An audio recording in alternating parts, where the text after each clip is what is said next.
one. Boom, and welcome to the Big Honker Podcast, brought to you by Boss Shot Shells. Pick one. I'm wearing my War Chief shirt. Yeah, there you go. My War Chief, still reserved, Stanfield 9s. Check them out at Boss. Dove season's coming up.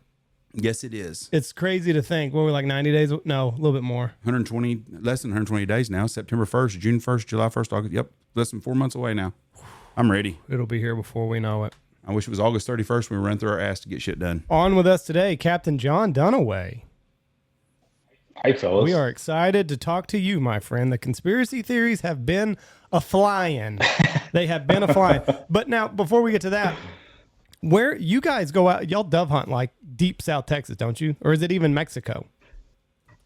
I mean, we do go down to Mexico, but that big hunt that we throw is on the border, literally in Brownsville, sitting on the border, shooting birds that are going in and out of Mexico. What, I mean, that's all safe and you hadn't had any problems. How long y'all been doing that? 2 years or 3 years? The big event. Shoot, no, this will be the eighth year. 8th year? Yeah. Oh, that's crazy. Do you worry about all the stuff down there that's happening? Like around the border? No, going down there, it's not a concern. They don't cross right there. There's just so much traffic and CVP and everything. They've got other places to go through. It seems more like it's up around Laredo and everything. And even that, I mean, I didn't have a concern. We drove down to Mexico last year. No sweat. But those guys were getting a little jumpy. Like after the season, they're like, look, things are getting a little ugly. Maybe you should fly in next time.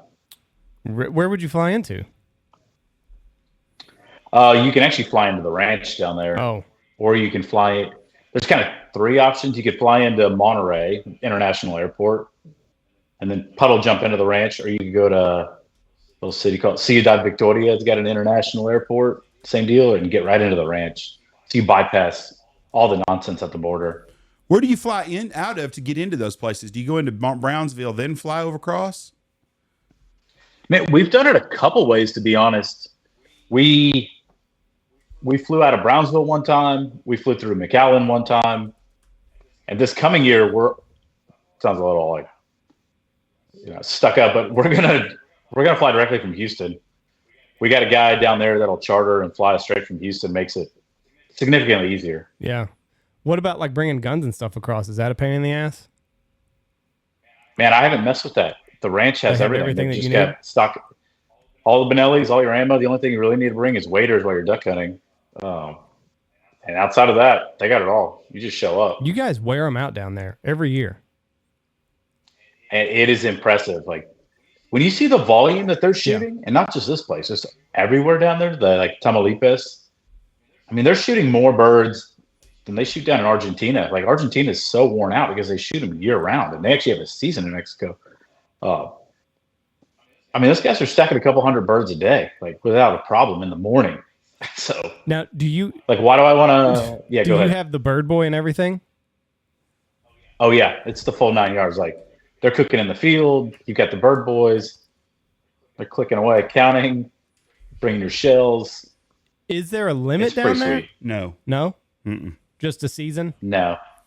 Just Yeah. just a season dates. Single man's paradise down there. Yes, that's what they say. A lot of those brown-breasted bed thrashers down there also. Yeah.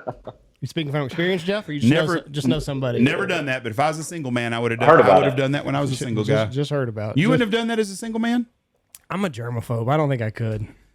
I could. Oh, I could. As a single man, I would have done that. I'm a germaphobe. Like Montezuma's Revenge and all that stuff. If I'm gonna get, Wasn't worried about getting diarrhea. It might be coming out of other places. You go to Mexico and eat. It's just the same damn thing. No, it's not. Yes. It's way different. Way different. The food is the same. I know that, but you're talking about the brown-breasted bed thrashers. I'm a germaphobe, Jeff. Well, that part's different, but I'm saying the food is getting Montezuma's Revenge. I don't worry about there at a high-class place. No. I'm out.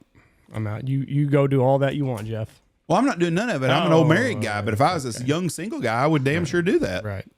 I would. I'm not going to lie. And 90% of men would do the same thing. man, it's quite a time. Yeah. I'll tell you what, it's so good that we came back the first time and we were like, you know what? we could go late in the season, like after duck season's over and everything, and most of us are like wrapping up, and take the wives because the hacienda was so nice. And we took them the year before, and they were so pissed. We had to cancel last minute this past season, and they were pissed that we didn't get to go back. I mean, they enjoyed it so much. So The wife? that's how safe, that's how comfortable I feel with it. Yeah, the wives. Ramsey puts on that Yeah, the that's on the honeymoon West Coast. hunt. That's on the West Coast. Your chances in Mozzolano. Mexico of getting in trouble are going to be on the transfers. Once you get to a place, you should be pretty safe. Yeah. But there's no law and order down Yes. there. I mean, you're one ranch owner that's pissed off the cartel to having big issues for yourself. And sadly, I'm trying to stay away from politics. I worry about getting help from our government in today's administration if something happened down there to you. Well, did you see recently, John, the guy that had the 4 deer hunting rifle bullets in his bag in Turks and Caicos?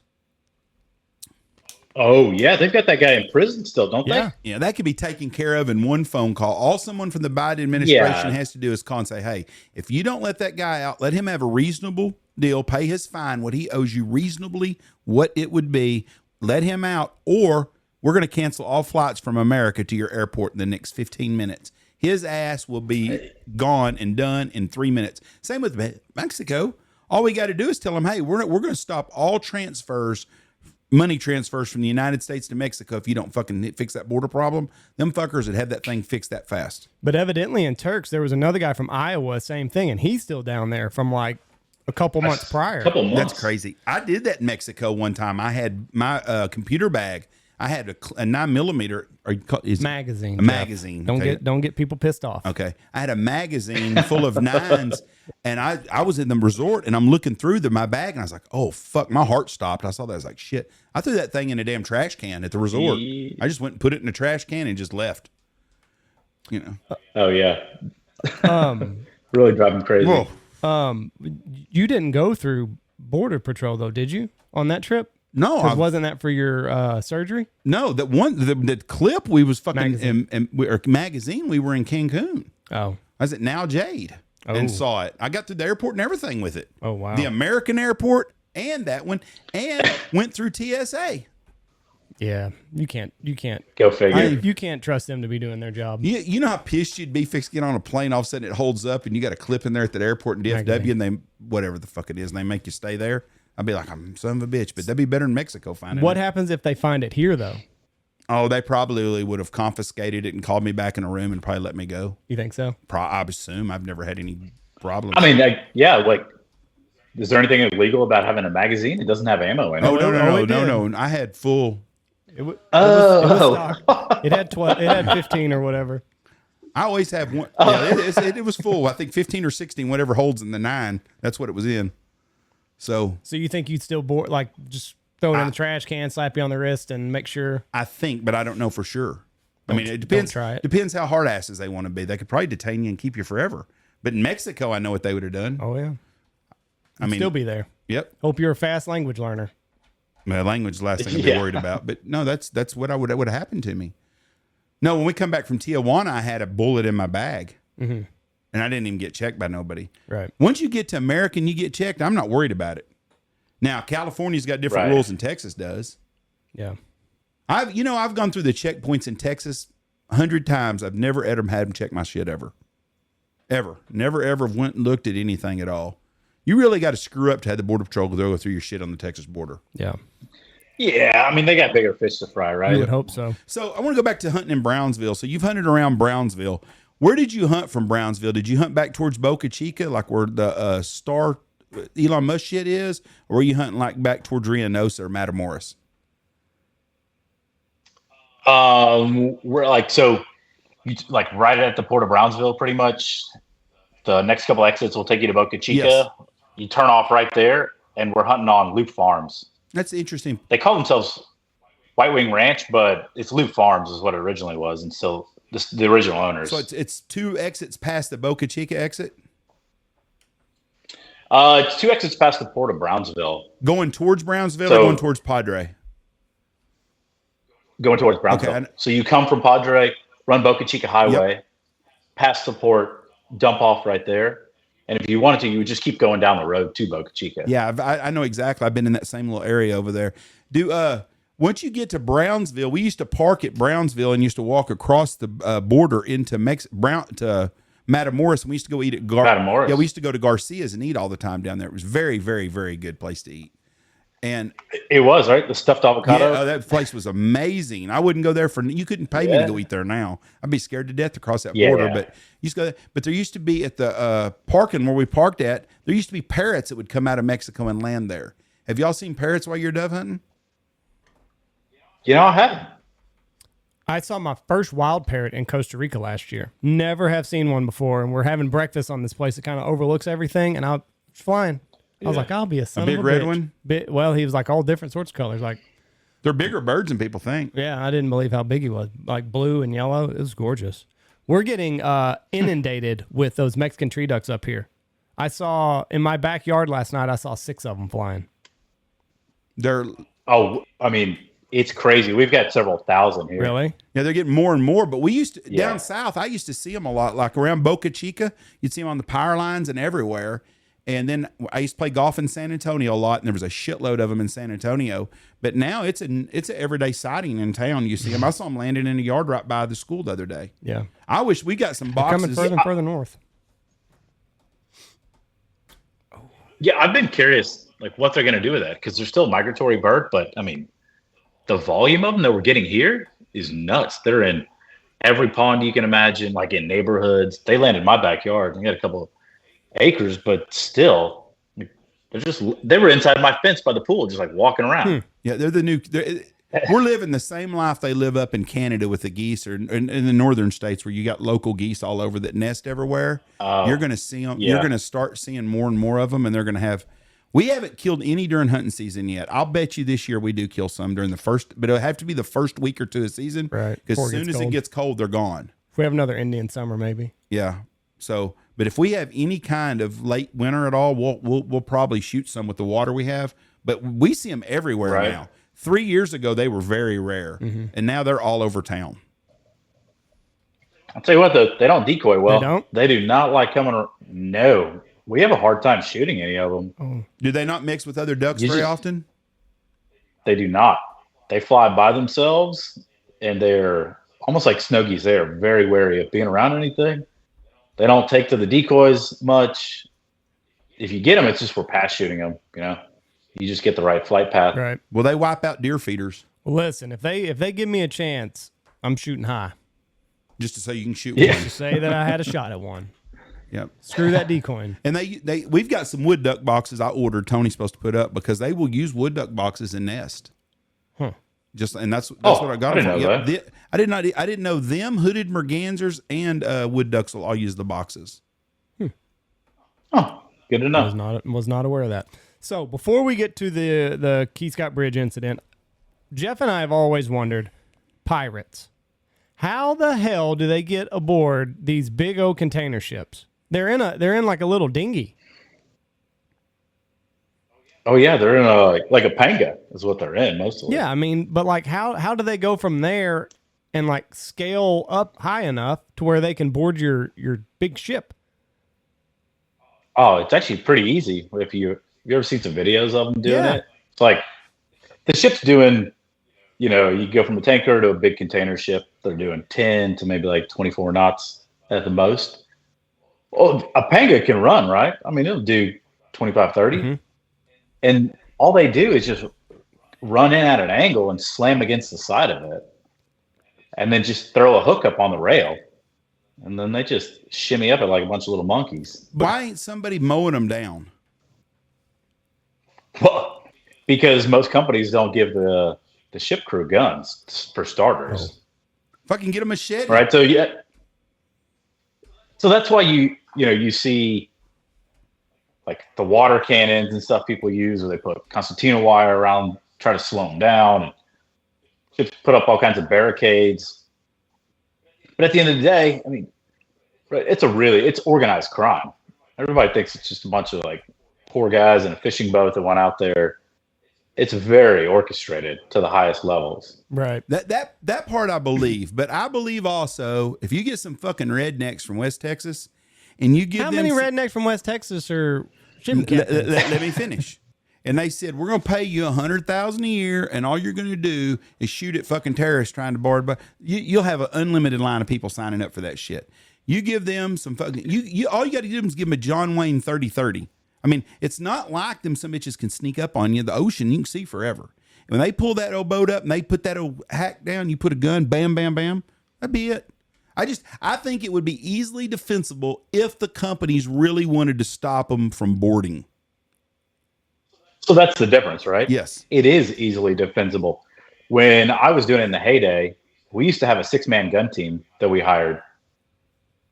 So we never got boarded. We almost shot some guys very, very close to shooting, taking them out, but the captain chose not to shoot them. But yeah, we would have a sniper up on top of the bridge, and then one guy roving the deck, and the other 4 were off. And if something arose, they sounded the alarm. The other 4 came out on deck, all small arms, right? We'd pick them up in different places like Egypt or Ivory Coast when we were going to Africa. Pick them up in Sri Lanka on the way back, all kinds of things. But yeah, we had a gunman team. And when those guys got close, they came within range, 4 or 5 boats, and they were ready to get on. And then they saw those guys with those guns, and they're like, like, let's just go to someone. Because there's other ships that don't have weapons. Right. They're not stupid. They know better. I'm like, we don't want to get shot. Yeah. That makes sense. There's a deterrent there. Hell, you could take some damn center blocks and drop them some bitches on their head when they're climbing up that rope. They won't do that shit but one time. I mean, it's easy way. The problem is that everybody on the ship is back aft in the house, right? And they don't land that far back because there's counter on the hull. And so they're going to get sucked in dealing with the prop wash. So they're further up the ship. So you would have to run out on deck where you're completely left to the elements, and they do have weapons, and stand there and try to drop this over the edge on them while they're rocking their AKs. Oh. It's not worth it in the long run. You're like, I don't own this ship. Right. Like, I don't really want to go to Somalia and be stuck in a Somali prison or just held on board the ship. But the risk reward in that scenario usually isn't worth it, right? You put your wire up, you lock down the gates getting to the house, and you hope you deter them long enough. And at the time when it was big and bad, I mean, you had the world militaries were there, right? You had all the coalition warships that were taking turns, who was in charge, the navies. They were launching helos constantly. Like, there's a corridor where people were going through. So you saw it die down. I mean, the military did get involved, start waxing people. Yeah, it wouldn't take but one. And then Right. One Stinger missile or whatever the hell you can fire, one of those bazooka gun deals. That fucking boat's an easy target. Blow that sumbitch up. Yeah. Send them to Allah. Well, and then like what? Because you're in you would go by the rules of that land, right? Well, you're in international water, so it's like that's one of the really tricky things I always listen to, because I wasn't the captain at the time when we were going over there, and not when it was in the heyday. Like, later I went over there, but it had died down so much we weren't messing with any of it. But that's the big thing. All the companies are concerned, right? They're like, oof, I don't really want to have to shoot somebody and deal with the legality of it, but like, I guess you get your stuff taken, let your crews get taken ashore in Somalia. Mm. Yeah, I'd rather just blow them some bitches to Kingdom Come. So what do you do? So like, let's say you got pirates coming, you issue like a Mayday alert or what? And then reinforcements come? That's exactly what you do. You get on the radio, you start calling for coalition warships. There's a whole, what was it called? I forgot now. International Maritime Piracy Commission or something. It had an acronym. And so they would send out these reports twice a day, right? Anytime there was an incident, you'd get it. So you had that, like, literally we had a message pre-saved on our SAT-C, which is like global communications. And if we had somebody approaching, you ran over there, it was already keyed up when we were going through that zone. You just pretty much hit enter. So then it would notify all the authorities, like, what's going on, and then you start hollering on the radio. But, I heard some guys, so like that time, we were going through the Red Sea going south, and these boats came up on us, right? The sniper was saying, hey, I've got armed guys in the boats. I can see ladders. I can see weapons. Do I have a green light to shoot? And the captain's like, no, you can't shoot. And I was a young third mate, and I was all fired up. I was like, let's fucking shoot them. And I remember he turned to me, he's like, shut the fuck up. You have no say in this. Like, this is stupid. Yeah. Listen, man, I'm from Texas. This is how we handle shit. Yeah. I'm like, why are we gonna be passive? It's like, if you don't take care of them, they're gonna go get somebody else. And sure enough, I can't prove that they were the ones, but later that evening, in almost the exact same position, a car ship did get boarded and taken. I was like, nah, I hope that's always on your conscience. Like, yeah, those guys we could have been waxed and taken care of. And then that same trip, we went into the Persian Gulf. We discharged a bunch of cargo. We were coming back out, going to the Suez to go home. And we were like, we were southbound in the lane, and you could hear these guys screaming on the radio, asking for help. They're like, these boats are coming up on us, like 500 meters, 400 meters, here they come. And so this coalition helo gets launched, right? And you can see the frigates around. I can hear this all going on the radio, and I can see the ship. He's less than 2 miles away.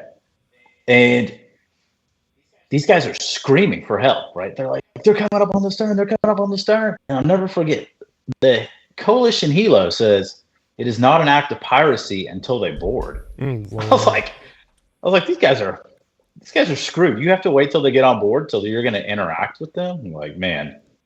Yeah, that's like saying that you're not getting carjacked until they drive off. Till they're a block away. Yeah, exactly. You're not officially carjacked until they're a block away in your car. And this is not a new problem because that Barbary Coast, Thomas Jefferson wrote about it and said in 1785 or something in a book he wrote, he said they're the most barbaric people in the entire world. They don't like you. They hate you. The religion teaches them to hate you. They're evil. And things haven't changed. There's just more of them nowadays. I mean, there's been pirates forever since the first boat launch. No, but I'm talking about that area right there. Right. Has been famous forever. Well, yeah, there's been piracy forever, but we've gotten so easy where our rules of engagement are different now. Mm-hmm. You start shooting them some bitches when they first come by you in a boat, they'll quit coming by you. Yeah. I mean, pretty damn simple. I've seen some of those videos like from the trek that the Vikings took, and it is crazy to imagine that they got that the whole Viking, lineage or whatever the word, lineage didn't get wiped out in those boats that they had. And I mean, they're successfully navigating these waters, some of the most treacherous waters on Earth. And they're no modern technology, just a boat that they handmade, and they made it somehow. Now they read the stars just like all the old navigators did. But that's mind blowing to me that we ever figured that out. Yeah. I mean, that's just crazy, especially up there in the North Sea where those people were living, doing everything. Have you seen there's an Instagram page and it's ships and it's got this ominous sound like and it shows the boats going up and down. And have you ever been out in the sea where you really thought that was the end? No, I never thought it was the end. I mean, there are definitely times you're like, I will say, and I've said it before, like when I was a junior mate, it was one thing. You don't have as much responsibility, right? You just worry about yourself. And like, oh, this ship's seaworthy. I don't think we're going to go down. Like, this is a nuisance. We're getting rock and rolled and your stuff's getting thrown everywhere. To when I was a senior officer, like chief mate and captain, all of a sudden you have this burden of responsibility. And then I did. It was like, okay, like the crane's creaking. Is the crane getting loose? Like, are the hooks tight enough? Then the cargo gets loose. We have been in some pretty bad stuff when that happens. And it takes a different level of, I don't think the ship's going down, but we could lose some of this cargo and take some substantial damage. And then it's a different level of concerning. We were fishing in the Mississippi River last year between Venice and New Orleans, and a cargo ship walked by, and they had shit stacked 15 deep high on there, those cargo deals. And I was thinking about that. I thought, them some bitches are going to lose some of them sometimes. Have you been on a ship? Have you been on a ship where you've lost some cargo like that? Knock on wood, I never lost any cargo. What happens when it does? Is it just free will to whoever finds it? I don't know, because I never messed with the salvage aspect of it. Because I would think some of those cargoes will float. Some will sink, but some are going to float. I mean, those containers will float partially, right? If they're watertight and there's enough air. I mean, there's videos of it on the internet, right? It's like, I think it's something like 0.05% of cargo gets lost every year in containers. Oh, that's not bad. People will say, oh, man, there's thousands of containers lost every year.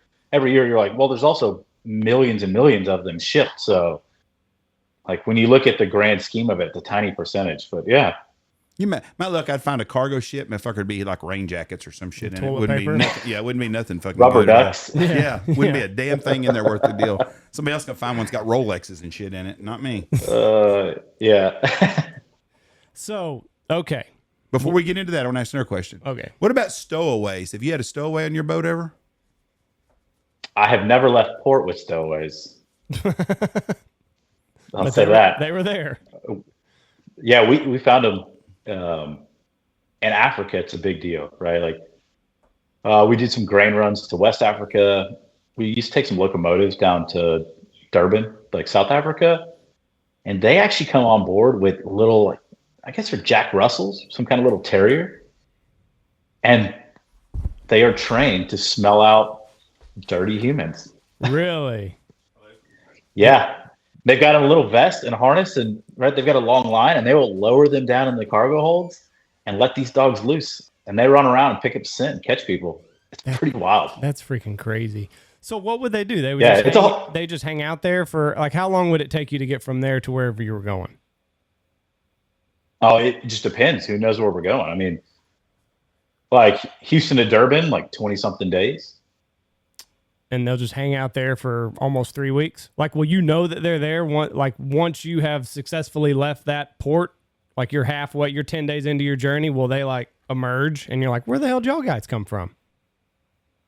I mean, I never had it because we found them before we ever left. But yeah, I've heard stories of that. Eventually they run out of food and water, right? And they've got to come wandering out. Yeah, and then you've got to detain them. You got to put them somewhere, like a cabin or something, keep them under lock and key pretty much, and then deal with the whole extradition process when you get back to wherever you're going. What a freaking mess. That just shows you, though, like how good things are at a lot of places and how shitty things are at other parts of the world. Like, they're willing to take that risk of just, let's get on this boat and pray to God we make it. Oh, yeah. I mean, people don't understand. Like, as messed up as we are right now, even in this country, totally chaotic, the places that I've been, the stuff that I've seen doesn't even begin to scratch the surface. Yeah, I mean, it's just desperation on a mass level for a lot of these people. Yeah, I mean, they're looking for clean water and a meal every day is a concern, right? Mm-hmm. Or even safety. Yeah. What's the one place that you've been to where you're like, you know what? Like, if things weren't just so jacked up around here, this would be a really nice place. Oh, well, it's not West Africa, that's for sure. No. No. You know, I'll tell you what I really liked. Was Oman. Salalah, Oman. It was just pretty place? Yeah, I mean, you've got the water there in the Indian Ocean, the Gulf of Aden. The water is beautiful.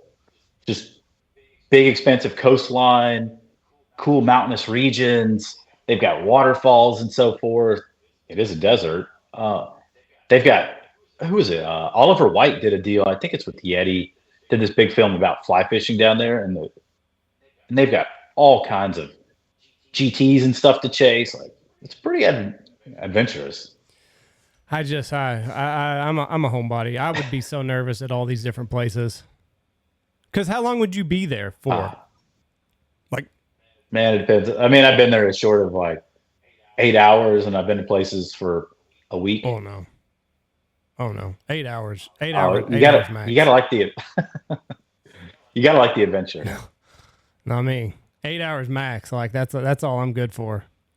Some of these places, because I would think everybody's plotting to get me.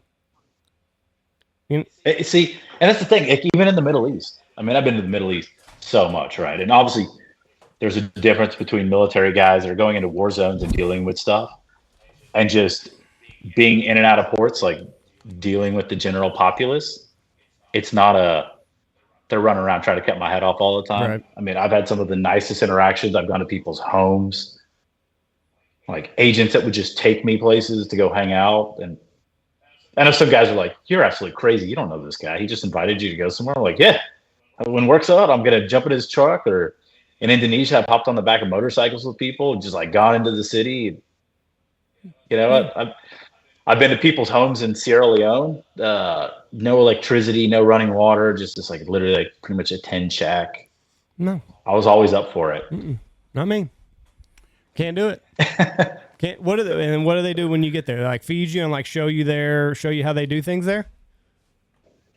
A lot of times, yeah, they just want to show you your culture. Really? So stuff like that, like meeting their friends or just go out for beers, listening to local music, seeing whatever people are up to, just checking out the local inhabitants. What's your favorite port in America to go to? Probably home, but besides home. Yeah. American ports are pretty lame. I would say if I had to go, Charleston. Yeah. That's where the Civil War started. Just because you dock right in town. Charleston's a fun city. You just pop in and out. That was always a good one. That's like the new destination, I think, Charleston. Everybody wants to go to Charleston now. It's a cool city. We've been there before. Like, I'm not knocking it, but it's just like it's very, very popular right now. Clean New Orleans is what they're saying. Yeah. Yeah, probably so. Yeah, that's a good way to put it. And to be cleaner than New Orleans is not really hard. And I love New Orleans. I really do. I probably won't go back for a long time, and I hate that because they're really cool, safe. I just came through it. I was hoping to spend the evening there, but we did not. Anyways, I passed through, went on a quick fishing trip. Yeah, how was that? Man, talk about finding a weather window. Really? We had so Buddy, the guys from Turtle Box were going, called me to go. I was like, I cannot go Friday. I had something going on. I forgot what I was doing. But I could fly out Friday. And so that big storm rolled through, right? And had the Houston airport totally jacked. So flight gets canceled. Flight gets delayed a couple times, gets canceled. He ends up finding the last flight out on United. We get that flight, get to the airport, sitting there, and then all of a sudden you get the delay. It's like 3 hours later, we finally go out at like 11:30 p.m. We land, we get the rental car, we drive down to Fushan, wake up the next morning, and they're like, look, there's a big cell moving through. Like, we're going to delay. We're not going to leave till closer to lunch now. And then we got out there and absolutely hammered the snapper. Really? I mean, 10, 15 pound slab snapper. Now, you were going there for tuna, weren't you? Originally? What? Or was it just going to be anything? Here's the funny part. I was told we were going to tuna fish. And then when I got there, I was talking to the charters about it. And they were like, no, we're not tuna fishing out of here. We're tuna fish out of Venice. But that's the other boat. They had the one boat in Venice and one in Fushan. So we were never tuna fishing. Will just got it mixed up. Yeah, that's all right. I mean, it's still a good time. Oh yeah, it was a blast. We were going to originally their intention was go out to this spot, hammer the snapper, and then they were on some swordfish. But because we got the delayed start, we just ran out of time.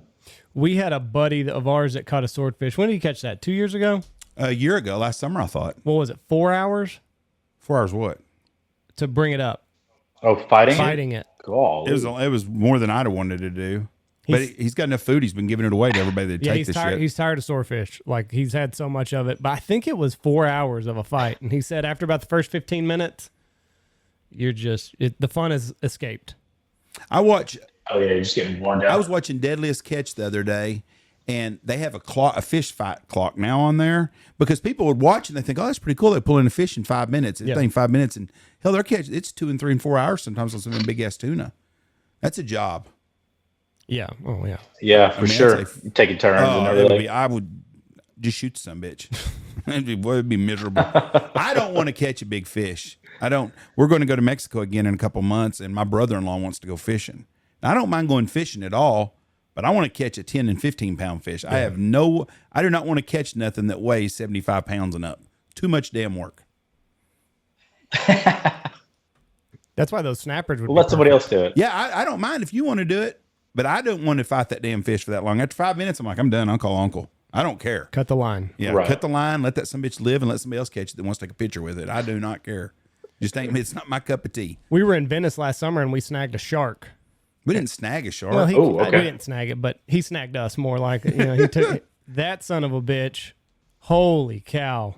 Just a ball of muscle, not fun to have on the line. It was miserable, and I didn't have to crank on it for very long. And I was like, all right, passing the torch. Who else wants to reel this thing in? But we got it close enough to the boat, took a picture, and sent it on its way.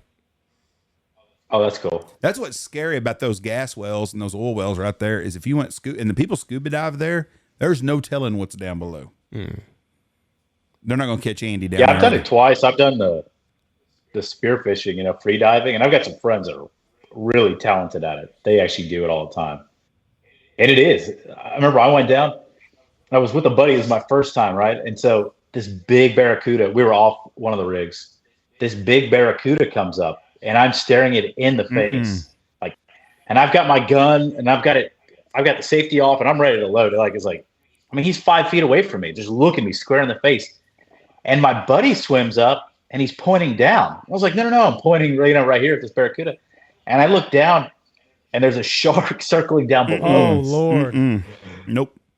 And this is my first time doing it. I'm like, get some air. And he's like, look, you stay on this barracuda. I'll stay on this shark. I was like, dude, this is a lot just to go shoot some fish. No. I think sharks can smell fear. And when I shit in the water, I think that would be automatically give it up. I think they would know.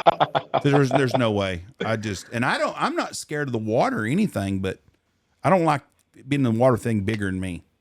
And there's a whole lot of shit bigger than me in the ocean. My wife, we're going to the Bahamas in a couple weeks, and she wants to scuba dive really, really bad. And I don't know how to feel about that. You don't want to, do you? I don't want to. Well, let me ask you something. Does she ever do stuff you don't want to do? Yeah, all the time. Well, then you're kind of stuck on it. There's a funny story about that too. About you and your wife. Oh. Your grandson the other day. Uh-oh. Did you know what he told your mother? He said, "Mom, I heard you squealing last night in there." I must not have been home. I'll have to check my Ring video doorbell to see who came in, because it wasn't me. That's what he told me. He told Jesse in front of Michelle. Well, I go, I asked your mom, I go, what'd you say? She goes, I didn't want to say nothing, embarrass her. She goes, I said, God, I wish he'd have said that in front of me. I'd have had a lot of fun with that shit. I'll have to check my security footage, see who's coming in that back door. See who's coming in the back door. So, I had a couple questions about the stuff falling off the ship, the bad stuff and crap like that. When you've been through hurricanes, I'm assuming, in these boats. Have you? I have been on the fringes of hurricanes. I have never. You've never had to go through one. Been waylaid in one. Yeah. Do all your shit, like, nobody gets seasick, I'm assuming, no more on your ship. Everybody's used to it, the up and down stuff. Do you lock? That's not accurate. Oh, there's still guys that get seasick and this stuff like that. Yeah, man. So a lot of people think that I still go to sea. I don't go to sea anymore, right? Like, I went to sea for 10 years where I was on the ship for 3 to 4 months, and then I'd be home for 3 to 4 months. And I've been piloting in the Port of Houston for the last 7 years. So I take a ship from the dock 5 miles offshore and then get on another one and bring it back into the Port of Houston. But the last time I was at sea, I had an AB, and he got deathly sick every time we got into weather. Boy, what a miserable way to live. I mean, that would be me. Yeah, I don't know how he did it. And he'd been doing it for 10, 15 years. I mean, it would literally put him in his bunk. Like, he couldn't come to watch and work because he would sit up there and just be like turning white, and he'd be throwing up in the head. It's like, dude, you might as well just go lay down. You're never used to us up here. Yeah, I would. That would be me. So you are a pilot. That's a good job. We talked about that in the Mississippi River, those guys, because each guy's responsible for a portion of the river. That's a good job to have. They say that's the best jobs to have in the fishing in the sailing world, is to be a pilot. So do you take everything from cruise lines to merchant ships? So in Houston, we don't do cruise ships. They go to Galveston. So we all come through the same jetties, but there is a pilot organization that does just Galveston and Texas City. Uh-huh. And then we keep going up the bay to Houston and do everything up there. We do not have cruise ships, and we don't have LNG. But everything else, we've got it. What about military? Does military go by the same code and let pilots do theirs, or do they just have their own captains do theirs? No. They take pilots as well. So you could do an aircraft carrier if it was going through the Houston ship channel. I could if it ever came in here. But that would be badass. But no, I don't think they're coming in here. You hope not, at least. Yeah, we don't have anywhere to put them. There's no reason for them to be here, but That would be interesting. What's the biggest boat you've had to, or ship you've ever had to pilot in? we're doing right around 1,100 feet. I guess I don't even know why I asked that question. I have no idea how big that is. Big. It's like 4 football fields, right? Just shy of it. Phew. It's a Big. lot of boat. Like I said, big. All right, let's talk bridge now. Okay. So, Ooh. Jeff's our tinfoil hat wearer on this. well, Active I am and terrorism. I And I- am and I'm not. That, I would like to preface that I like some tinfoil from here and there. okay. But on this one, let's go. Okay. I want to hear it. Well, I don't really have a tinfoil out. The FBI is investigating, which really fucking, you could get the O'Brien police chief. We don't even have one in O'Brien, Texas, and let him do it. And that's about as much faith as I have as the FBI on actually being accurate and fair. But that doesn't mean that it was an act of terrorism. I Right, feel right. like that would be pretty standard protocol. That's what I'm saying. So I'm not saying that that means anything. I don't know. I watched the same video that everyone else did, and the ship makes an abrupt turn and goes right into it. It looks like, I'm sure there's reasons why things happen. It just strategically seems like a bad thing. And in the world we live in today, I'm asking you as a ship's captain, y'all have so many safety nets there. Someone really had to fuck up a lot for that to happen, correct? Yes and no. I mean, you'd be surprised, right? Think of this, right? Yesterday, Formula One happened in Miami, Yes. right? Those are some of the most technologically advanced cars out there. And actually, nobody broke down yesterday, which is weird. But in a lot of those races, those guys blow motors, they blow gears, right? Things go south. And that is like the cream of the crop on machinery. So you take a ship with all this machinery that it has, they do lose power from time to time. Like sometimes it's just machinery goes bad. I was telling Andy, I had 2 blackouts last year. Well, I take that back. I had 1 blackout and I had 1 loss of steerage where everything was fine for 30 minutes. And then all of a sudden, woof, no steerage. The other one, we were going up the channel. I had been on that ship for 2.5 hours, and then all of a sudden made a turn and just got quiet. Like, what happened? And different issues. The one lost steerage because a servo went bad on the steering gear. Literally just some electronics down below. And then the ship that lost power, they actually filled the strainers with. We get these wild schools of menhaden. And that ship's sucking water, right? Everything's water cooled. It's coming through these sea strainers, giant cages. And they literally filled up so much fish that it blocked the water intake, overheated, and the engine shut itself off as a safety measure. Mm-hmm. So shit happens. So shit does happen. It could be, they could have bad fuel. They could have lost a generator for any unknown reason, right? I'm not an engineer. I just know issues that I've had to deal with. And I have the general understanding of what causes them to go out. Ship takes a strain for some reason. Bad fuel. Some kind of mechanical part went down. And the engine's designed to save itself. They don't want it to implode down there. So it gets in a bind, overheats all of a sudden, boof, it'll shut itself off. Right. So do you think it was an accident? Do you think it just was something bad just happened and that just was what happened? I truly think it's an accident. Like just really bad timing, bad placement. And this is why my tinfoil hat, right? If somebody had the technology, I've seen all kinds of stuff, right? Like, oh, they hacked it. They took this over. All right. You have a giant ship that's going down a ditch. That's what literally, that ship's in a ditch, if you think about it. Shallow on the outside, deep in the channel. It's not going to come out of the channel more than likely as deep as it is. It's going to bounce off. It's like a bowling alley. You put the gutters up, right? The ball's going to bounce. So if you had the technology to take this ship over, why would you cut the power? Like, I forgot what he was, like, what, 1.5 miles away from the bridge or so, maybe 2 miles. Yeah. Why would you cut the power and hope that you drift with enough momentum and drift at the right angle to touch a bridge? Yeah. Why would you like show your cards like that? And if it's an act of terrorism, why wouldn't you just have the helmsman put the rudder over at the last second and just drive it into the bridge? You're just going to turn the power off and then let it come back on and let it go off again and hope that you drift at the right. Like the odds of that are so slim to none.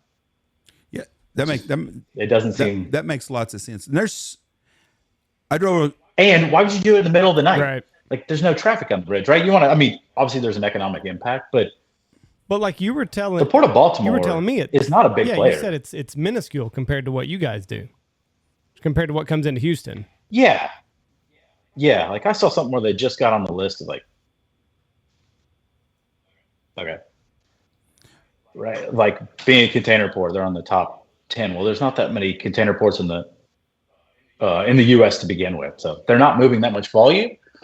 Yes, they play a role. Obviously, ships do go in there, but I think they had 6 ships in port when the bridge went down in trap. It's like we move 55 ships a day. Mm-hmm. I think they've got the channel cleared now. I think they're starting to have I traffic just saw the again. first ship went through. Yeah, I know that. Yeah, I did see that. I've been over that bridge, and then I've been through the tunnel, which is on further south, I believe, on Chesapeake. And they made a tunnel because they didn't want a bridge across it for that reason, because they didn't want to get the Eastern Fleet comes out of Norfolk, Virginia, has to go through there. And so they didn't want a bridge there where anybody could blow it up and cause the same kind of damage. What gets me, or not gets me, I went over that bridge, but I don't really remember much about it. But like the Golden Gate Bridge is the last really big bridge I drove over recently. And I can't imagine a ship being able to knock it down by hitting its pilings. That's what surprised me, is that ship could take that bridge down like that. It really shocked me. I mean, it felt like toothpicks. That was wild. And that's what got me. And then people are like, oh, look, it's explosives. Well, no, they got power lines putting all over that thing. But that. Yeah. That's. I've seen a page. Well, there's a retired pilot from there. I guess he wrote a book. I don't know if it's an autobiography or what, but he's got a page in there where he went on talking specifically about that bridge, about the fight they had, not wanting it to be a bridge, wanting it to be a tunnel, and the political battle that ensued for reasons that I don't know about. And he talked about this bridge is susceptible. We've been telling them for years to do it. It was already hit once. And then he finished his book well before that big ship. It was never designed. I mean, it was built in 1977, to the best of my knowledge. Right. This ship's almost 100,000 tons. Like, ship wasn't that big back then. Yeah. And, it is crazy, like how easily it falls over. Like it's just a catastrophe as soon as it hits.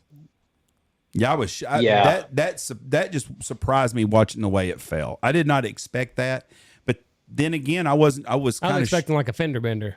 Yeah, well, or just some mangled parts, but just nothing like that. But the cargo barge that hit South Padre Island that killed those people, I was kind of surprised. Yeah, it took out that bridge. Yeah, it took out the big tallest part of it, and I mean, you think about it. That ship is suspended from.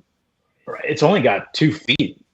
It's like if I ran up full speed and just kicked out Jeff's left leg, you're probably going to fall to the ground, right? Yeah. Yeah, but I didn't expect the other one to I'm fall. not a structural engineer, but if you just look at the general dynamics of it, like if you sweep that leg out and like they hit it with that much force equals mass times acceleration. It just seems like once one piece went down, there was nothing to hold the rest of it. Well, it would have made a good terrorist attack if that's what it was. What about... Because it stopped that little area. But there's a lot of other areas that I would have hit first if I was going to be blowing bridges up. But didn't you say they just rerouted it and like it was just business as usual the next day?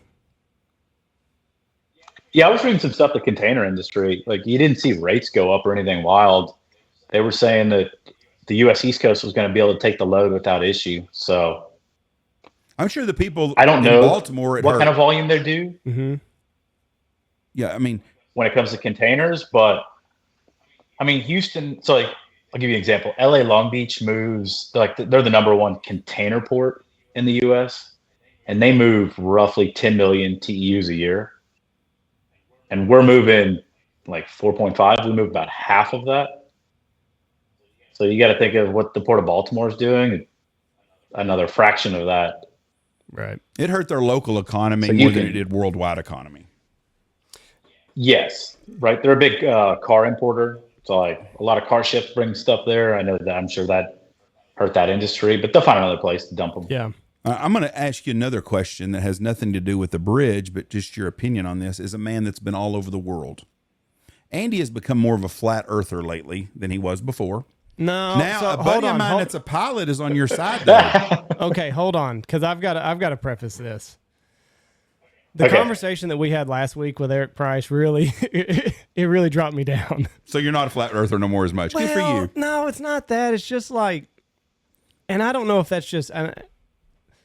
So he's a flat earther, but like he goes as far as to think that the moon is a hologram, the sun is fake, the stars are. I don't know what the stars are. And like, if that's the camp that I've got to be in to be a flat earther, I'll just concede and say that the earth is round. You know what I mean? Like, I'm not willing to go that far. Well, I got a pilot buddy of mine that says the longer he flies and the more he thinks, he's starting to begin to think that maybe the earth's not flat too. So there are some people that are questioning some things. But my problem is, and this is my problem with just about anything, is I can always see the other side's argument on almost anything. So like, right. You know, like I could see where potentially the earth could be flat. I mean, to me, it's not a 0% chance that the earth is not flat. That's where I'm at. My question to you, not a 0% chance. Have you been south along Antarctica ever in a boat, a ship?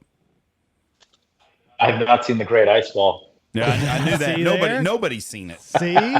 Spit him right back out. He couldn't get to the other dimension. But they have a rule that planes can't fly past 60 degrees or something, and that's what questions me. Yeah, but that's got more to do with Antarctica than it does flat Earth.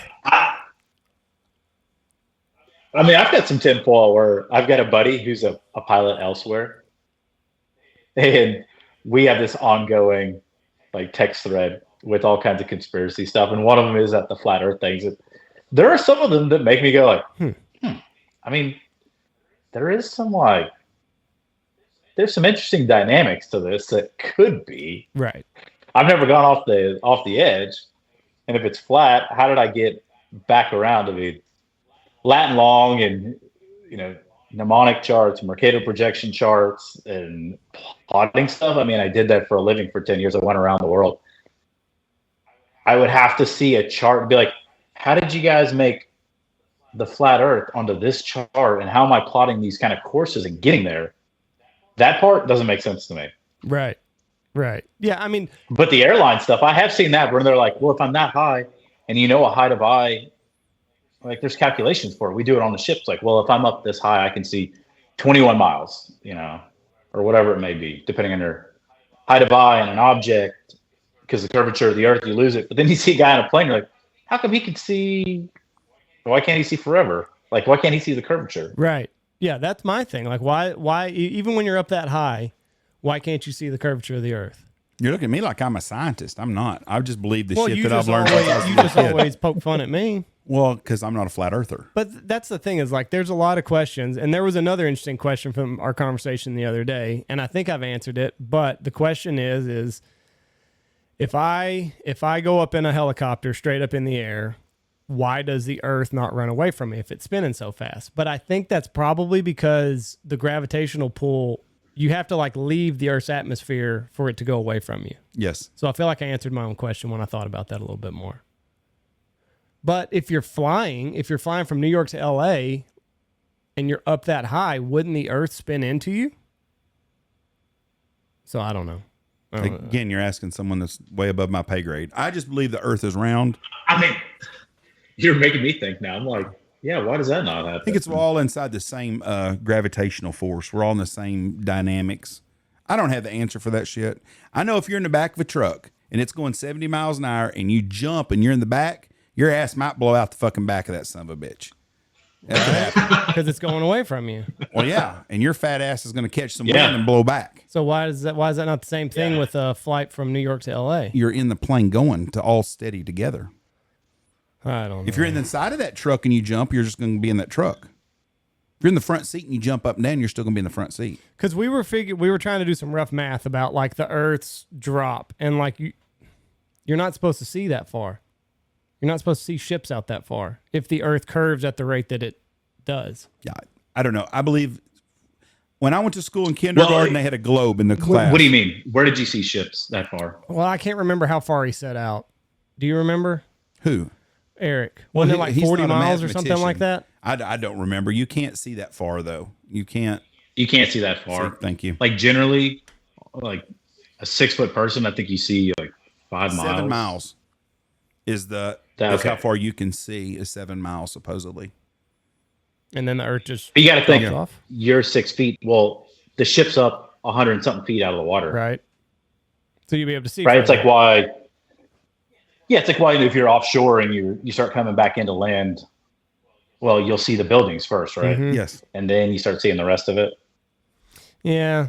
So if it was, yeah, It's a fun thing. we could go down a rabbit It's hole. a with fun this. thing to think about, but like whenever he started going down the moon's a hologram and everything, number one, who put the hologram up 2,000 I'm like, they did like it. 10,000 years ago when Yeah, they right. first documented that hey, there's a moon up there. Like if Where'd Yeah. that technology come from? they're like I said, they're building the tallest skyscraper in the United States in Oklahoma City. I have no idea why, but that's where it's going to be at, and it's going to be 160 stories high or something. I mean, it's big, big, big, big, big, big. If the Earth was flat, you should be able to see that son of a bitch from Toledo Bend in East Texas, but you won't be able to. Too many trees in the way, Jeff. Yeah, that's it. It's the trees. You can't see. But You can't see it you for the just trees. that's just part of life. I mean, it's the Earth is round. And then the other thing is like, what would anybody have to gain by saying that the Earth is round versus it being flat? Like, who's gaining there to perpetuate that lie? Or did they just get so far into there's saying like, it that they don't want to backtrack? I don't know. I mean, you've seen like the crazy ones, right? Where they're like, if the Earth was round, why would the plane coming from? I just saw this the other day. The plane coming from Qatar to Buenos Aires, why would it go through Europe? And they like, have this map, and they mold them like different ways. You're like, because there's not that many people going from Qatar to Buenos Aires, and Qatari Air doesn't fly that route. I mean, it's kind of an easy. Or you'll see them like, if the plane's going from like New York to here, why do they fly up over, the Arctic Circle? Like, well, that's because it is round and longitude converges at the poles, so therefore it is actually closer to fly that route. I mean, I've done the math for that. I had to take plenty of tests for it. The math does work out, and that'd be a lot of headache. Try to make all these mathematical formulas work out if it's really flat and convincing people. Like, what for? I don't get it. Yeah. Did you ever get to go through the? And it's not like. Go ahead, John. Go ahead. Did you ever get to go through the Panama Canal? Oh yeah, many times. That would be really a cool experience. Yeah, it was cool. I remember the first time I went through, I was actually a cadet, and that's when the guys could still sell stuff. Like they sell trinkets, shirts and hammocks and everything. They'd sell coins and garbage. But I remember I bought a hammock and I sat up on the bow and just listened to the monkeys, watched the parrots fly around, transited through, and I just read a cool book. It's like an old book about going to sea. It's like, man, it's still really not that much different. I mean, it's as adventurous as you want it to be. They use a train to pull y'all through, don't they? No, they call them mules. They are little trains. They only use them in the locks. But in the locks, they pull you with a train through there. Yeah, so what they do is, right, ship comes into the lock, they close the gate behind you, they let the water from the upper lock pour down into it, and then you float up, and then they open the gates, you go to the next one, and the little mules drag it. That's an interesting deal. We went to the Sault Ste. Marie locks when we were there, and it was really neat and fascinating. And anything old in history, the Erie Canal, stuff like that really interests me. And me and Michelle almost went to Panama this summer, and I want to see the Panama Canal. That's one thing I'd like to see on my list. And I'm sure I'll look at it and think, oh, that was cool. Let's go. It's kind of like the Grand Canyon. Nope, it's a big hole. All right, let's go to Vegas. It's just, but I would like to see it. I've seen where they're wanting to do, and this will really screw up our globe, and this is pretty perfect. They want to Nicaragua? They want to put a tube to pull water from the Pacific into the Gulf of Mexico, and that would screw up the whole Gulf Stream. Wait, what do they want to do? What's this for? It's some science deal. They want to be able to run a tube to water where the Gulf of Mexico and the Pacific will run into each other through that. It cannot be good for the environment. I mean, cloud seeding didn't work out for Dubai too well. So No. The pipe issue. Yeah, I don't have an answer for that. That's weird. I mean, they have different salinities and all kinds of stuff. But you get people like Bill Gates that's got this tons of money and they got this God complex and they're jacking with stuff. And that's not something you need to jack with, I don't think. Did you ever get to go back to Tierra del Fuego, or did you not ever do that since they had the canal? I didn't. As far I went to Buenos Aires is the furthest south we went. Have you been around the Cape? I have been around the Cape of Good Hope in Africa. I've not been around the Cape down there. Of what do they call that? The Cape of Ooh, you're getting me lying now. the Cape Horn, isn't it? Is that what it's called? Yeah. Tierra del Fuego, Cape Horn. And not a lot of people go around it anymore. I mean, there's some LNG ships that'll do it, but they usually go through the Strait of Magellan. But yeah, Cape of Good Hope's over around Africa. Right. That would be cool as could be. And that's where it's the most violent, right? Because the two oceans are like colliding there or something like that. Yeah, there's two big currents that are coming together. There's counter currents. One comes south, and then they all converge. And then on top of it, so if you look at a map, like South America is significantly further south than South Africa. I mean, one's a country, one's a continent. But anyways, the storms rip around Cape Horn, and then they just have this big arc. And they literally just run from there, like a northeasterly direction, and smoke right up Cape of Good Hope and just keep running up Africa. So you got the two currents converging. You got these low pressures that roll through there. It's a pretty gnarly place, and it can stack up really bad. Was your butt puckered the first time you went through there? Yeah, we got beat around pretty bad. Yeah. Oh, I wouldn't know. We actually two different times where I've had a delay. One time we had just gone to, where were we? Douala, Cameroon. We stopped for some fuel off of Angola, and then we're going down to Durban, discharge some stuff. And we're just looking at the weather, trying to get a weather window.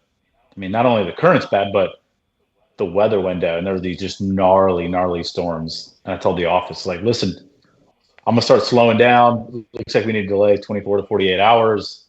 Yeah. And I'll tell you, the office will not put in an email. You have to go do that.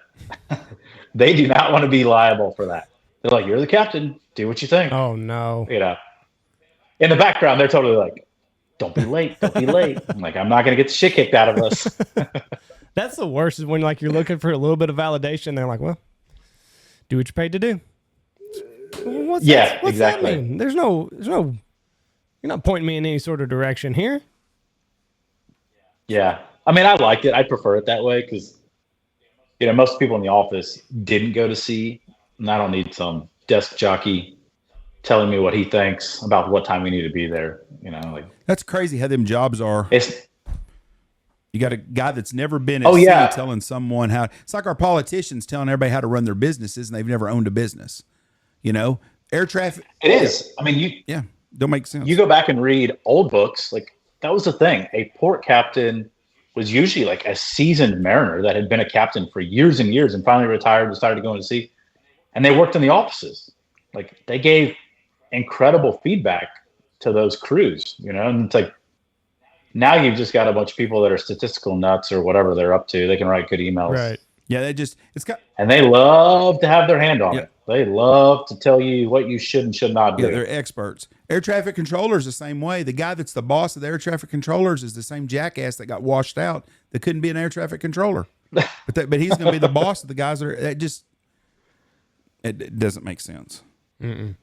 Yeah, none of it makes sense. So going back to Baltimore, there's also a big thing about what the black box or whatever. Quit recording.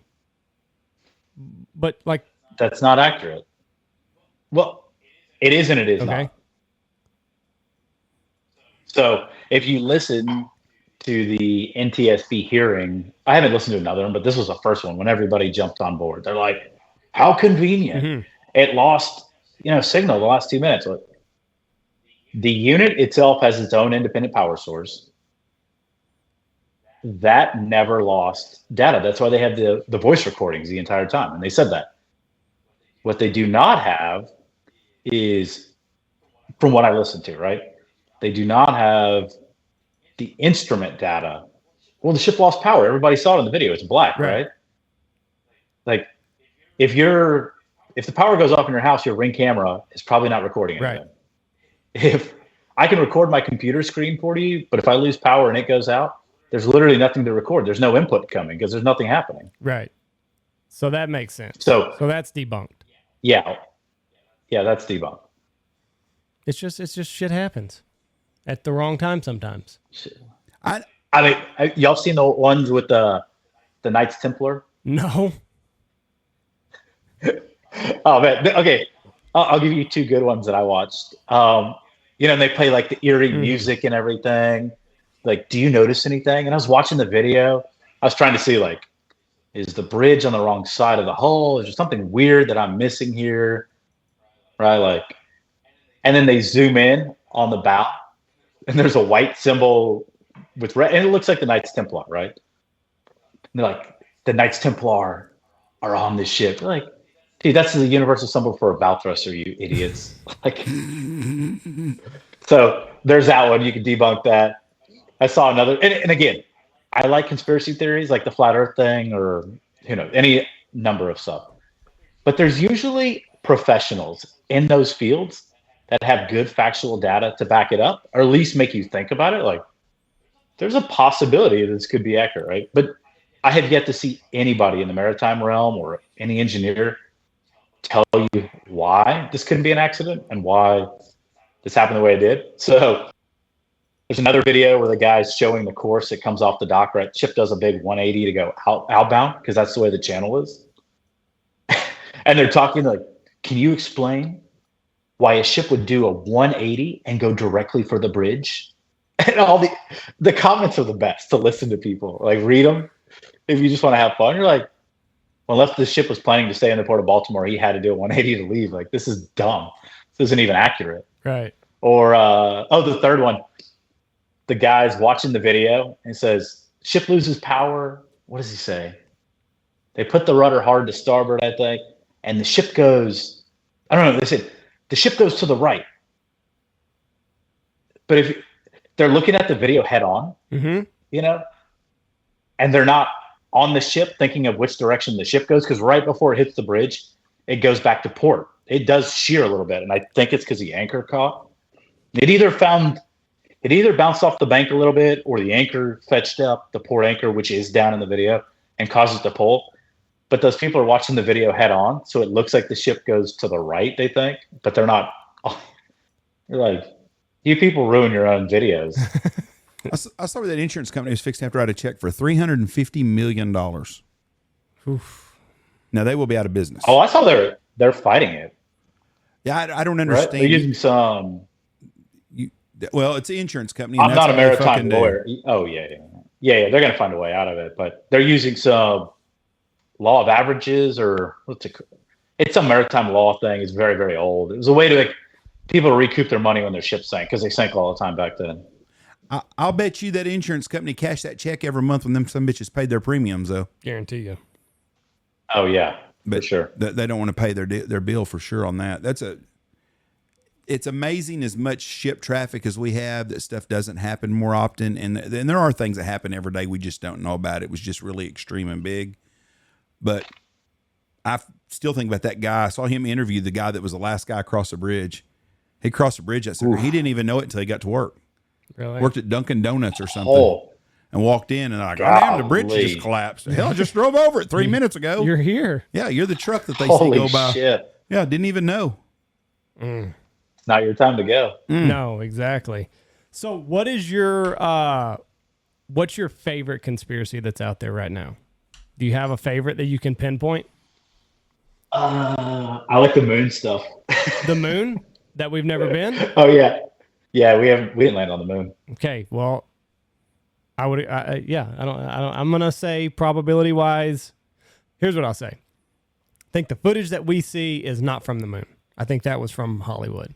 Now, I'm not saying that we didn't go there, but the stuff that we see, horse shit. Okay, I could be with you on that. I mean, I'm always amazed. Look, I'm not an engineer, but you think of the math, you're like, wait, so you guys have never been to the moon? Mm-hmm. Like if you think about it when they're doing it, they're like, nope, never been there. So you use some cameras in the 60s and you calculated distance and somehow you calculated the gravity on this place. Obviously somebody can debunk me because I'm not, right. This is not my realm. These are just like conspiracy thoughts here. And they figured out how to shoot rockets from here to there. and nobody missed. Like not a single one missed, We're 100%. and they made it. Yeah, right. It's like that guy that talks about. You ever seen that little skit? And he's like, "You think the government's batting 1,000?" He's like, "I got a son, and I lie to that all the time." You know. Yeah. But I'm not going to say that we hadn't been, but I'm just going to say that the stuff that you see is fake. It looks fake to me. That's all I'll say. Yeah, I mean, so they landed. Somebody climbed out of this, set up a camera, and then he climbed back out To again. do it again? Right. Yeah. And you're telling me in the 60s they were live streaming from the moon video footage? Yeah. I mean, I can't stream going across the bay sometimes. I lose signal. Doesn't make sense. Yeah. There's just a bunch of again, they hadn't been there. You're like, so the first time you got there, you had a perfect signal and you live streamed. Worked it out. Those are the smartest people ever. And it's weird that we never went back. It's like the one time we went there and it's like, we're good. We don't need to do that shit again. I still don't understand. I know why they lied for propaganda reasons. We were in the space race. Right. But yeah, I believe there's an international space station, and I believe there's people that stay up there all the time. I do believe that, and we see video, and I know that the Challenger and all them went in space. They didn't go to the moon, but they went in space and came back. I believe all of that, but I have a harder time with the moon the older I get.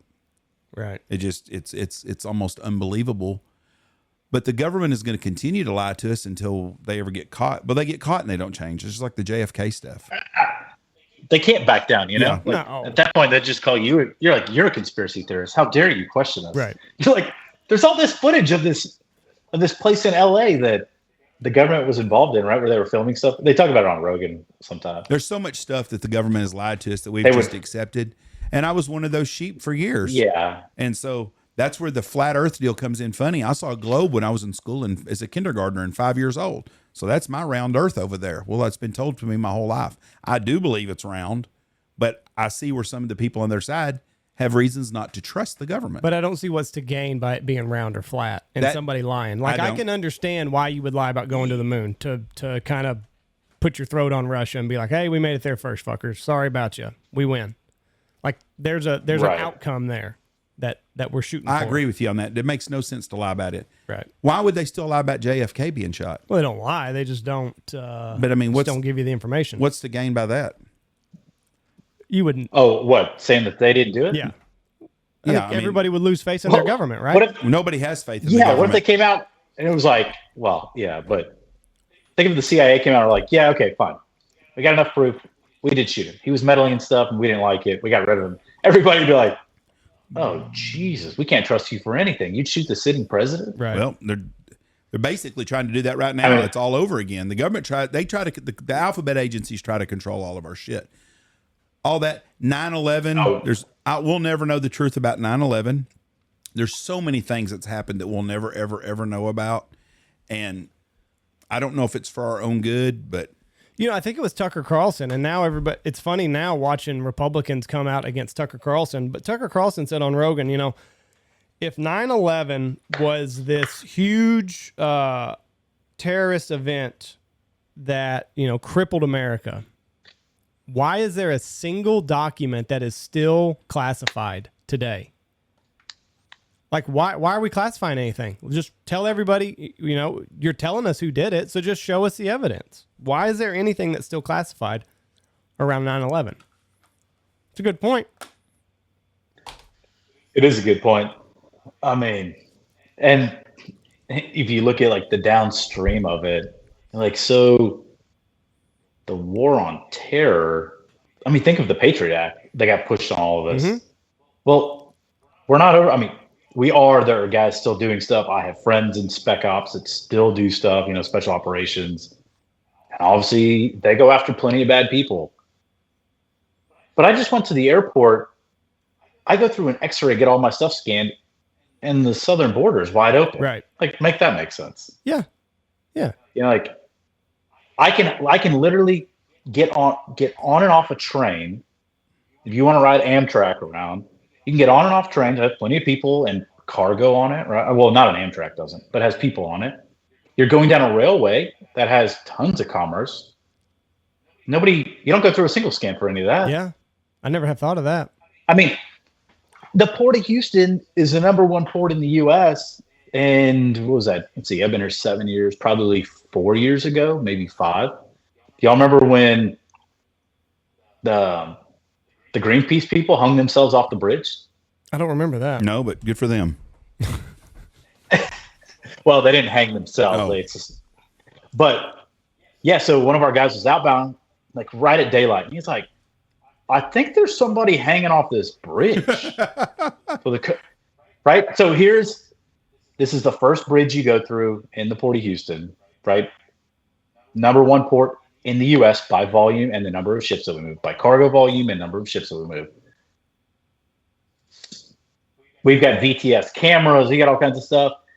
And they literally had like 6 to 10 people park on the bridge, get out, hook up their harnesses, rappel themselves down low enough to where ships couldn't go through, and shut the bridge down and the entire channel down for the better part of the day. Oh, jeez. And nobody saw it coming. Nobody saw these people doing this. They're like, get out of here. Right. Yeah. If there's a reason to... It makes me... Yeah, it makes you question everything. Like, nobody saw them coming? Yeah. Right. You're like, so you're telling me that the airport's wild secure? Like, that's your concern? Like, at this point, I just think it's too big to fail. Like, there's too much money tied up in it. That's the problem. That's the biggest problem is follow the money. That's all you got to do. Yeah, exactly. Just follow the money. If there's a reason to vote RFK, it's he's going to declassify the JFK assassination. Yeah, right. You don't believe him? No. He's a politician. They all fucking lie. Everyone on both sides lie to you. Trump said he was going to, and then he didn't. That's because they get pressure from them agencies, put pressure on them about shit, and they probably come up to him and said, "Hey, this is why we can't do it." And they do. Why? And they it was bind to 60 that years shit. ago. I agree with you, but I'm telling you, every single thing, just like the aliens and all this other shit, that either happens or don't happen, they cover all their stuff all the time to lie to us. They don't want to tell us the truth about anything. Both sides lie to us. Well, okay, so if you guys are ever bored, you can do a T. Are they both audiobooks? One's called Raven Rock, how the U.S. government, let's see, what is it? How the U.S. government plans to save itself in nuclear war. Raven Walk? It's Raven Rock. Okay. Rock, R-O-C-K. Yeah. Yes. It is a giant book. I did the audiobook, and it's dry. I mean, sometimes it gets painful. But this is purely factual, and it goes back to post-World War II, nuclear war, like, right? The codes, the president not being secured, not having plans on where to put them anywhere. And it goes into everything, like why Camp David is set up where it is, the tunnels, the, like, Southwestern Bell, right, had all the telecommunications contracts for all this stuff because they started digging these bunkers, and then they would be like, well, we have to communicate. How do we communicate from here to there? Well, they got these massive contracts to keep communication lines up, for fuel, for food in these things, to employ different military people. Like, oh, it's crazy. And it's factual. It's 100% factual. This is not a conspiracy book. This is just telling you how things evolved. It brings you up to modern times as much as I can divulge. Mm-hmm. And it is truly wild. I mean, like, agencies get involved. Everybody wants their hands on it. Everybody wants to be part of some committee. They keep forming more and more acronyms to where they get to the point they literally hadn't checked in with stuff for years because they had just forgotten about it. It got so extensive. The plan just kept getting larger and larger and larger. There's places. And if you want a funny book that is based something like this, it's called Boomsday. It's by the guy that wrote Thank You for Smoking. Oh, okay. If you would enjoy this, because I'll give you a real short synopsis. Girl decides, hey, you know what? Elderly people, they get old. They're a strain on the Social Security system. Why don't we give them the option to off themselves? And her dad is some big senator in the book, right? And she brings in people like, you are morbid. You cannot bring this to light. She's like, but here's the economic impact of it. Like, look how it would work. We're not killing people. We're giving them the option. And then she finds one politician that will get on board. And he's like, look, I'll support it, but I need this in the bill. And then like he gets another person to get on board and they're like, I'll do it, but I need this. And at the end of the book, they finally pass this bill and she's trying to stop it because it's gotten so out of control and it's not doing. And everybody got their take on the run. Like, right. Everybody got their piece of the pie along the way. It's funny, but disturbing. You're like, that is how it works. That is exactly how it works. But everything was set up at the Cold War. And the more we look back now, it was a money funneling scheme, just like everything else is, I'm sure. They really, really thought Russia was going to try to nuke us, I believe, in the 60s. I really do. The Greenbrier in North Carolina or South Carolina or Virginia, wherever it is, it's got a big tunnel and bunker put in it. They had them places. But like you said, they forgot about them because nobody used them for years. I'll bet when George Bush on September 11th, when he went to the bunkers, was probably the first sitting president to ever be in them bunkers. Like not just visiting it, not just to see where it is. I'll bet he's the first president to be in a bunker since they built them. Maybe John F. Kennedy or LBJ or Nixon or somebody went when they were building them. I don't know. But I'm going to bet you that he was the first president since. I bet Bill Clinton never been to one. Right. Had no reason to. Yeah. You know, and that's... Well, here's another... This is an interesting one in the book. I didn't get into George Bush in that, but they were talking about JFK, right? He liked hanging out in South Florida. Either South Florida or the Bahamas.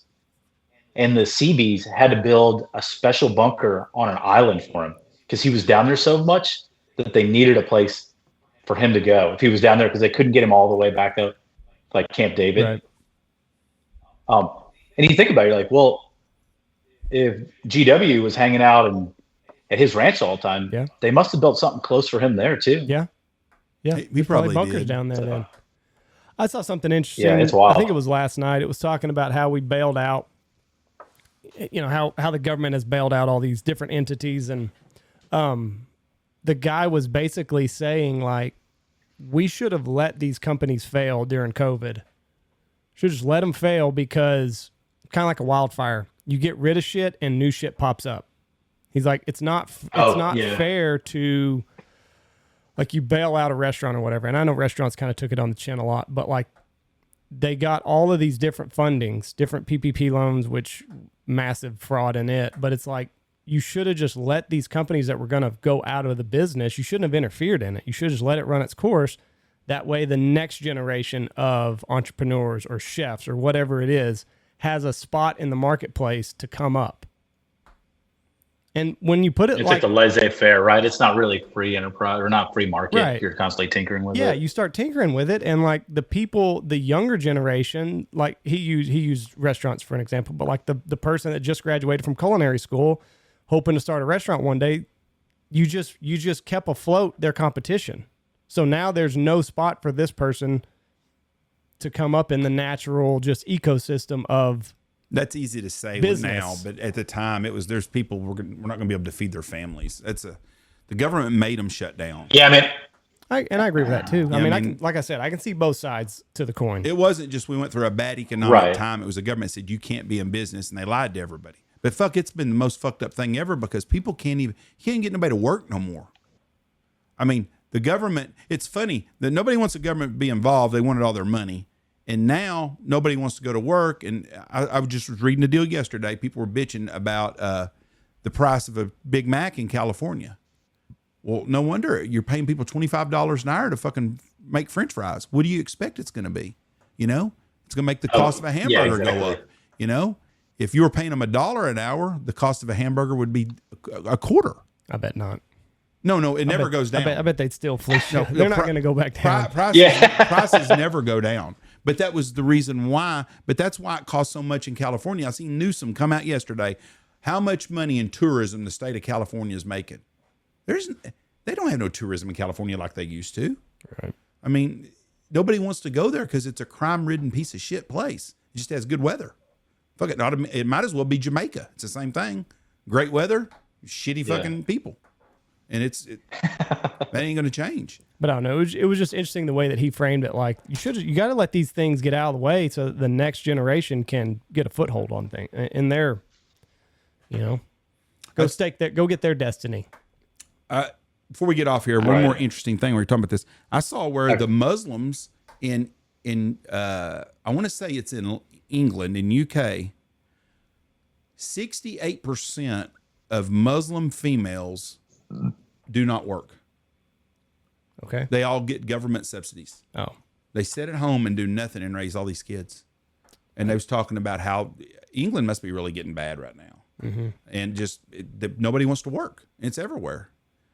But is it government subsidies from the UK or from like their home countries? No, fuck their home countries ain't giving them shit. It's all from England and Spain and wherever they're at. But they don't work. They just stay home all the time. Are you guys seeing a big dip in the amount of workers that you have in your line of work? I mean, the maritime industry is taking a hurting.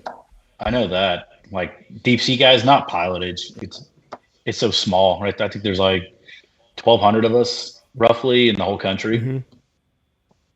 But maritime as a whole, nobody's going into that as a or the world. Like, anyways.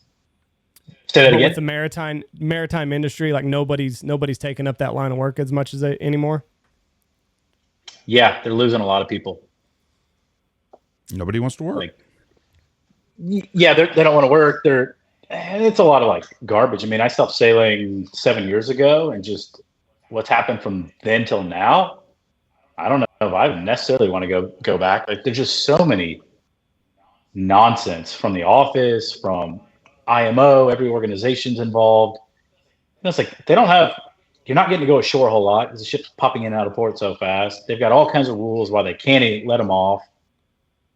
It's like on board, like U.S. ships, you haven't been allowed to drink on U.S. ships for a long time because the insurance companies at the end of the day. But the foreign crews, they could drink, and some of them still can, but a lot of them I see even now aren't allowed to drink on board. I'm not talking about they're not having raves or parties, but dude, you put a guy on a ship or a girl, whatever.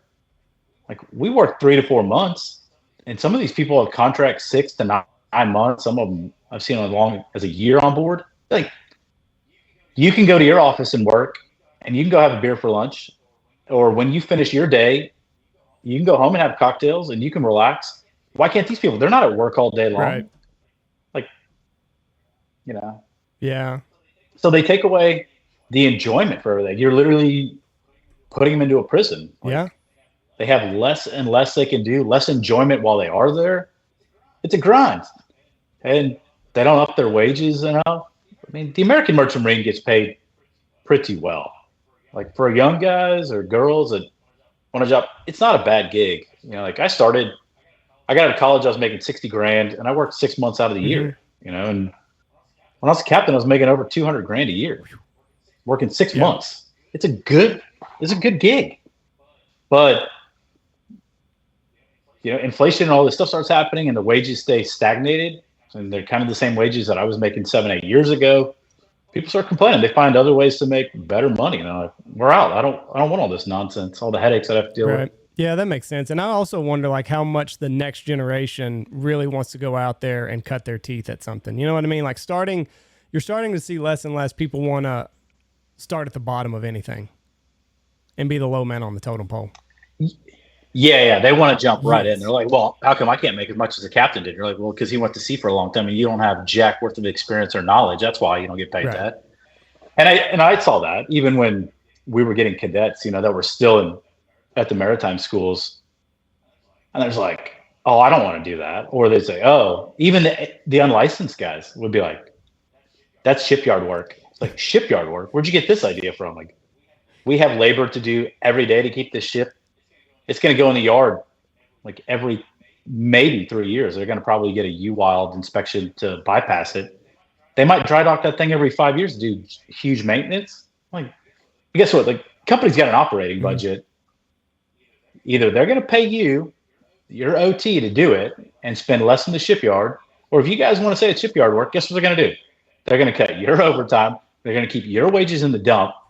They're going to take the profit margin. Then they're going to put it in the shipyard, and they're going to do a fraction of the work that they need to. They're going to keep all the profit. Like, they need to spend it to keep the ship like upkeep. But if you don't want to do it, they're just going to keep that money. Like, it's silly.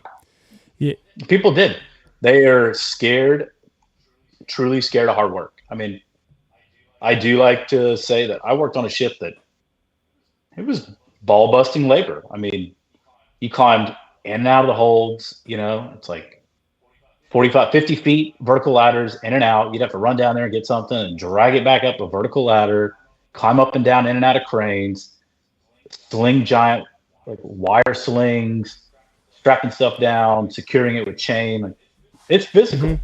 And you work all hours. People are like, oh, no, I don't want to do this. Like, I want to just sit up here in this air conditioning and watch the ship go back and forth across the ocean. Like, that ain't how it works, buddy. You don't start there. Yeah, and exactly. we had a really, really good group of guides here this year, but like I've seen the new guide come in and it's like, well, I don't want to go cut brush. Like we've got people at the lodge that'll go cut grass for the blinds. It's like part of it, dude. Like it's part of the hunt. It sucks. It's the worst part of anything. I'll be the first to admit I hate brushing blinds.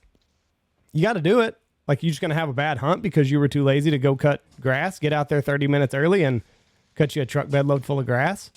That's going to be your answer?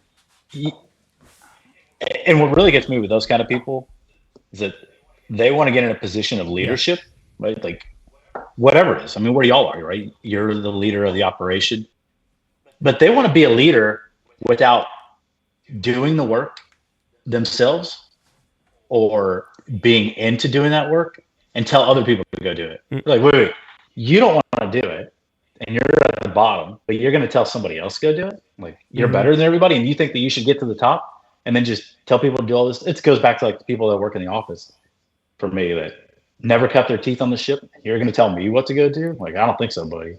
Right. And they want to be void of any of the negative consequences for when the lack of the work that they did comes back and bites them in the ass. Exactly. We'll just send them to Jeff. Jeff will smooth it over or whatever. Tell them to holler at me. You know what I mean? I mean, it just doesn't work that way. Like you're doing this, you cut the corners, like deal with the consequences. Right. You want to be the big dog. Big dogs have consequences. Yeah. I mean, there's huge benefits to it, right? Like you have sometimes freedom of time. You've got more financial gain from it. Guess what? You take the burden of responsibility. That's part of it. Like people don't get to the top and just have, just throw it all off their shoulder. Right. Like it's crazy. Doesn't work that way, kid. So you've recently started a podcast, I saw. Yeah, I'm doing a little podcast with a buddy. We're dropping like one a month. To start though, what's it all gonna like entail for people that are interested? Yeah, so he runs Captain's Collective and he's run a podcast for a long time. And let's clarify, I'm not getting in the podcast world. I don't own the equipment or anything. Right. It's just him and I talking. We'll see where it goes. But his is based off of interviews like y'all, but he wanted to do one that was more around giving people like tips and tricks, kind of like whether it's life or work and giving people different insights on how to go about it. Like just looking at your life a little bit different. Like, hey, it goes back to that, Rusty Creasy, he has this line, it says, it must be nice. And people are like, oh, it must be nice. This guy, Dunaway, he just runs around. He's always on hunting trips and goofing off and doing stuff. Like, I do, but you got to find the sacrifice. Like, you don't just step into this. Like, right. Oh, I just, it's like, or that, oh, you guys get a discount? I want a discount too. What do you do? Like, where do you add value to this whole system?